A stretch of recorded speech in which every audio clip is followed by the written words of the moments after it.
Marlon Brando Biography, 1924–2004 Legendary screen presence Marlon Brando performed for more than 50 years and is famous for such films as A Streetcar Named Desire and The Godfather. Synopsis. Marlon Brando was born April 3, 1924, in Omaha, Nebraska. After early promise in the 1940s and 50s, including a legendary performance in the film version of A Streetcar Named Desire, Brando's film career had more downs than up until his starring role in The Godfather. Later, he received huge salaries for small parts. He became known for self-indulgence but was always respected for his finest work. Early Broadway roles. Actor Marlon Brando was born on April 3, 1924, in Omaha, Nebraska. Brando grew up in Illinois, and after expulsion from a military academy, he dug ditches until his father offered to finance his education. Brando moved to New York to study with acting coach Stella Adler and at Lee Strasberg's Actors Studio. Adler has often been credited as the principal inspiration in Brando's early career, and with opening the actor to great works of literature, music and theater. While at the Actors Studio, Brando adopted the method approach, which emphasizes characters' motivations for actions. He made his Broadway debut in John Van Druden's sentimental I Remember Mama, 1944. New York theater critics voted him Broadway's most promising actor for his performance in Truckline CAF, 1946. In 1947, he played his greatest stage role, Stanley Kowalski, the brute who rapes his sister-in-law, the fragile Blanche Dubois in Tennessee Williams' A Streetcar Named Desire. Hollywood Bad Boy. Hollywood beckoned to Brando, and he made his motion picture debut as a paraplegic World War II veteran in The Men, 1950. Although he did not cooperate with the Hollywood publicity machine, he went on to play Kowalski in the 1951 film version of A Streetcar Named Desire, a popular and critical success that earned 4 Academy Awards. Brando's next movie, Viva Zapata, 1952, with a script by John Steinbeck, traces Emiliano Zapata's rise from peasant to revolutionary. Brando followed that with Julius Caesar and then The Wild One, 1954, in which he played a motorcycle gang leader in all his leather-jacketed glory.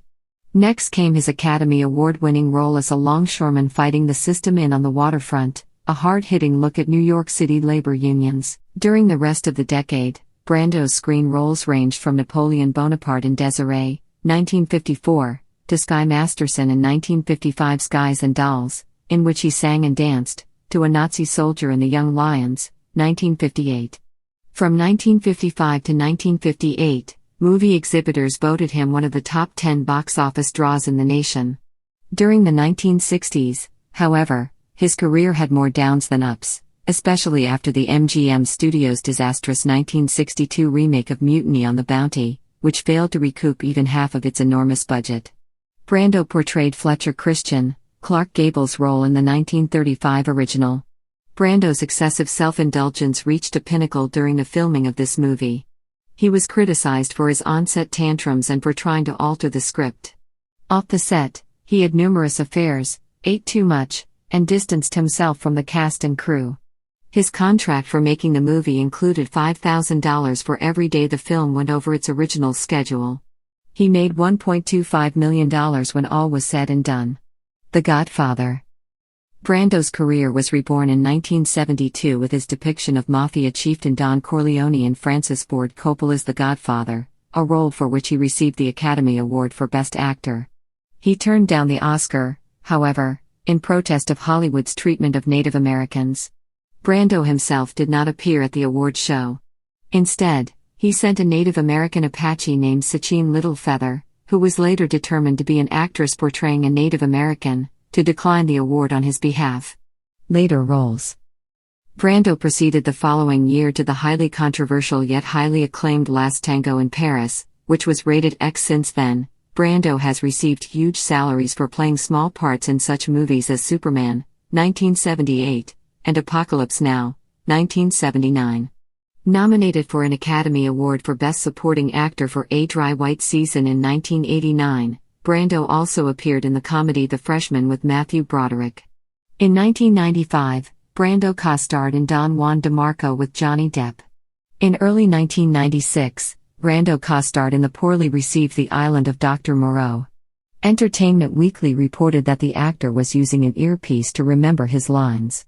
His co-star in the film, David Thewlis, told the magazine that Brando nonetheless impressed him. When he walks into a room, Thewlis noted, "You know he's around."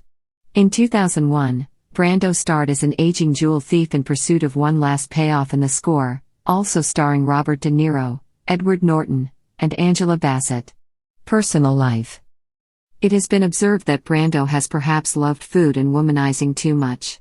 His best acting performances are roles that required him to show a constrained and displayed rage and suffering. His own rage may have come from parents who did not care about him. Time magazine reported, Brando had a stern, cold father and a dream-disheveled mother, both alcoholics, both sexually promiscuous, and he encompassed both their natures without resolving the conflict. Brando himself wrote in his autobiography, "If my father were alive today, I don't know what I would do. After he died, I used to think, God, just give him to me alive for 8 seconds because I want to break his jaw." Although Brando avoids speaking in detail about his marriages, even in his autobiography, it is known that he has been married 3 times to 3 ex-actresses. He has at least 11 children. 5 of the children are with his 3 wives, 3 are with his Guatemalan housekeeper, and the other 3 children are from affairs. One of Brando's sons, Christian Brando, told People magazine, "The family kept changing shape. I'd sit down at the breakfast table and say, 'Who are you?'" In 1991, Christian was convicted of voluntary manslaughter in the death of his sister's fiancé, Dag Drolet, and received a 10-year sentence. He claimed Drolet was physically abusing his pregnant sister, Cheyenne.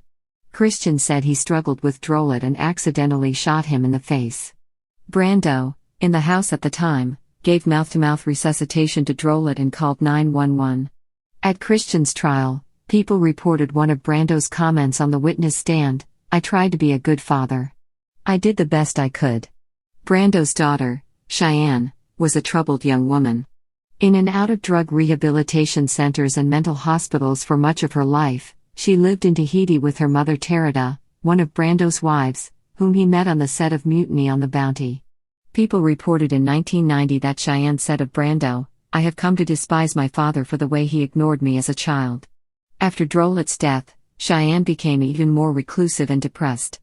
A judge ruled that she was too depressed to raise her child and gave custody of the boy to her mother, Terida. Cheyenne took a leave from a mental hospital on Easter Sunday in 1995 to visit her family. At her mother's home that day, Cheyenne, who had attempted suicide before, hanged herself. Death and legacy. Brando's years of self-indulgence are visible, as he weighed well over 300 pounds in the mid-1990s.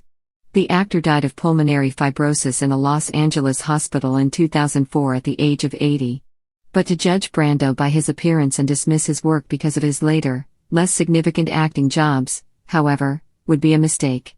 His performance in A Streetcar Named Desire brought audiences to their knees, and his range of roles is a testament to his capability to explore many aspects of the human psyche.